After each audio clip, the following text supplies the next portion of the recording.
The doctor on trial for providing her patient's confidential medical files to the Russian government took the stand for the second day in her own defense and claimed the government set her up. WJZ investigator Mike Helgren is following the latest developments in this high-profile trial from federal court. Late this afternoon, the defense rested. The jury should get instructions and hear closing statements on Tuesday. Johns Hopkins Dr. Anna Gabrielian walked into court, where she told jurors she feared for her life and that of her family both here and overseas if she refused to share patients' private medical information with Russia, and believed the undercover FBI agent who was recording her was a member of Russian intelligence.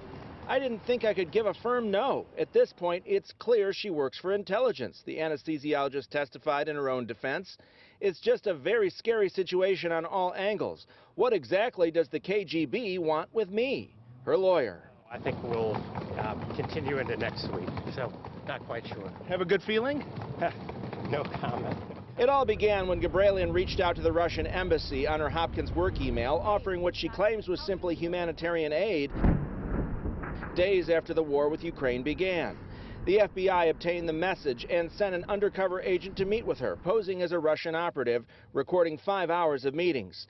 Gabrielian testified she spotted the camera, believed she was in danger, and provided records she thought were useless and part of a test of loyalty. I'd say be kind to one another. Life is short.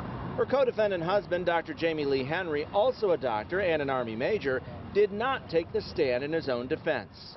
The prosecution called Dr. Gabrielian a liar who broke her oath as a naturalized U.S. citizen through an allegiance with Russia, and her oath as a doctor, concerned about the Russians having her private information while openly providing that of her patients.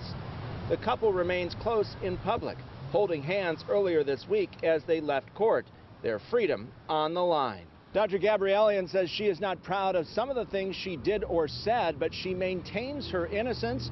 Both she and her husband are facing decades in prison if convicted. At federal court, Mike Helgren, WJZ.